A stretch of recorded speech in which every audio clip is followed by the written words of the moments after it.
The house didn't feel like a home that afternoon. It felt like a storm, waiting to explode. Even before I knocked, I could hear the tension humming through the walls like a warning.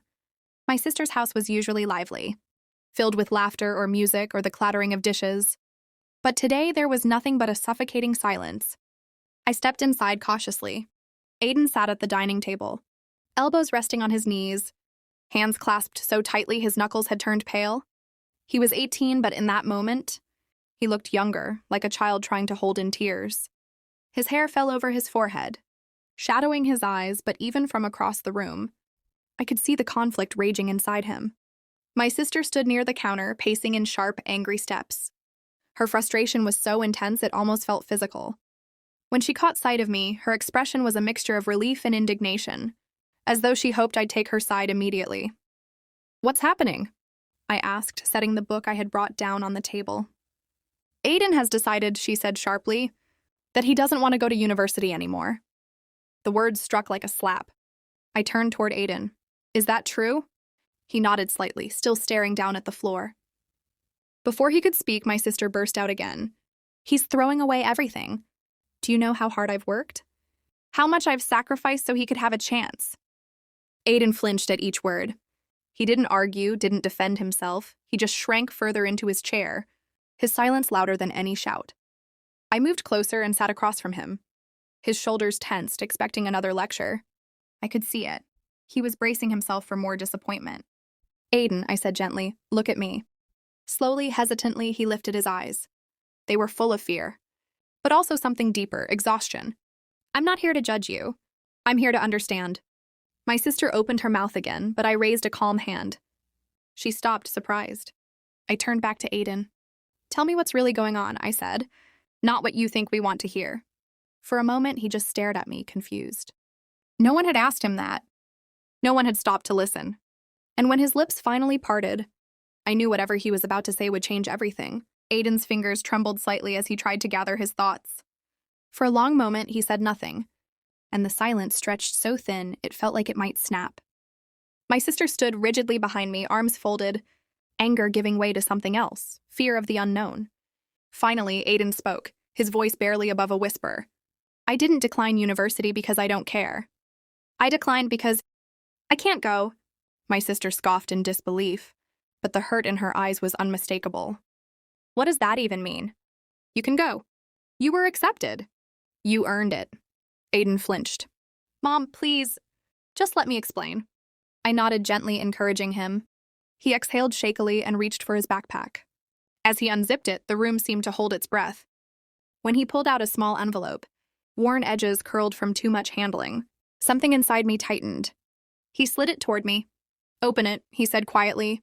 Inside were several folded papers, medical bills, overdue notices, appointment summaries.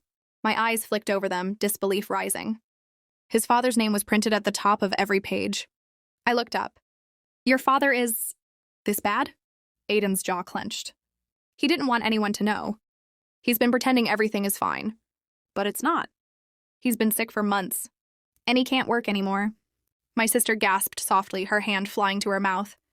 Why didn't he tell me? Why would he hide something like this? Aiden swallowed hard.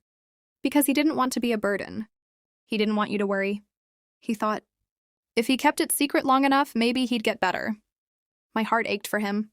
For all of them. "And you?" I asked gently. "Why carry this alone?" Aiden's eyes finally met mine, raw, red, exhausted. Because someone had to. He needed help to cover the bills. To keep going. I couldn't just leave him like that. And if I go to university, who will take care of him? My sister's face crumpled, anger dissolving completely. She moved to his side, tears slipping down her cheeks. "You should have told me," she whispered. "You shouldn't have had to do this alone." Aiden shook his head, voice breaking. "I didn't want you to think I was weak. Or irresponsible." I leaned forward, my voice steady. "You weren't weak, Aiden. You were brave. Too brave for someone your age." The truth was out now, raw, painful, undeniable. And it was only the beginning of what needed to be rebuilt. The truth hung in the air like a heavy curtain. And none of us moved for several seconds. Aiden sat with his hands clasped tightly, eyes lowered again as if ashamed of the weight he had been carrying alone. My sister wiped her tears, trying to steady herself. but the guilt had already settled in her expression. I took a slow breath, feeling a strange combination of anger, protectiveness, and clarity. Aiden had been drowning in silence, doing what he thought was right, while the adults around him argued without ever seeing the truth. That was the moment I made up my mind. I stood up, pulling my phone from my pocket. Both Aiden and my sister looked at me with confusion. "What are you doing?" my sister asked softly. "Fixing this," I said simply. I dialed my bank. Aiden's head snapped up, alarm flashing across his face. "Wait, what? What are you doing?"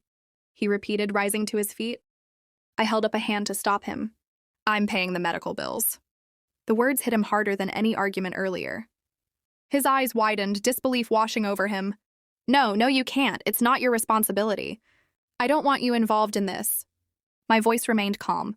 "It wasn't your responsibility either, Aiden, yet you carried it, quietly, alone." My sister took a step closer to him, tears falling again. "You should never have had to choose between your father and your future." Aiden shook his head vigorously, panic forming in his voice. "But I don't want to burden anyone. I don't want people sacrificing things for me." "You're not a burden," I said firmly. "You're family. And family doesn't watch someone break under pressure and do nothing." He looked at me then, not with anger, but with a kind of wounded confusion, as if he couldn't understand why someone would willingly stand by him without asking for anything in return. "You're going to university," I continued. "Your father will get help. You don't have to give up your life to hold everyone else together." Aiden's breath hitched and his hands trembled. The strength he had been forcing for months cracked. My sister wrapped her arms around him, pulling him into a tight embrace. "You're allowed to lean on us," she whispered. Tears finally spilled from his eyes, not out of fear, but out of relief so deep it seemed to melt the walls he'd built. And in that moment, the boy who had tried to carry a secret world alone finally allowed himself to be held. 2 weeks later, the house felt completely different, almost unrecognizable, from the tense battleground it had been before. Sunlight streamed through the curtains, warming the wooden floors, and gentle laughter drifted from the kitchen. For the first time in months, there was peace instead of pressure, hope instead of fear. Aiden sat at the dining table again, but this time his posture was relaxed, shoulders no longer weighed down by guilt or secrecy. A neat stack of university forms lay in front of him. He worked through them slowly, thoughtfully, occasionally glancing toward his mother with a small smile. She hovered nearby, not in frustration or anger, but in support, silent, steady, present. His father was stable now, receiving the medical care he had been avoiding for so long. The shift in the family dynamic was obvious. The walls no longer echoed with arguments or unspoken fears. There was honesty now, communication, a sense of unity that hadn't existed in a long time. I sat on the couch, watching quietly as they moved around each other with a new gentleness. Aiden eventually walked over, holding the completed acceptance form like it was something fragile. "I'm ready to send it," he said softly, pride and relief mingling in his voice. I stood and smiled. "I knew you would be." He hesitated, just for a second, then stepped forward and hugged me. It wasn't a quick, polite hug. It was tight, heartfelt, like he was letting out everything he had been holding inside. "You changed everything," he said, voice thick with emotion. I shook my head, resting a hand on his back. "No, you changed everything when you finally let us see the truth." My sister joined us, placing her arms around both of us in a warm embrace. It was a moment of completion, a healing of wounds that had been left unattended for too long. A little later, we walked together to the mailbox outside. Aiden held the envelope for a moment, taking a deep breath before sliding it into the slot. When it disappeared inside, he exhaled as though releasing the last remnants of the burden he once carried. He turned to me with a soft, grateful smile. "Why did you help me so much?" I placed a hand on his shoulder. "Because sometimes the people who look the strongest are the ones quietly breaking, and all they need is someone who sees it before it's too late." Aiden nodded slowly, his eyes brighter than they had been in months. And that day, watching him take his first real step toward a future he deserved, I realized something simple but profound. Helping him hadn't just changed his life. It had changed mine too.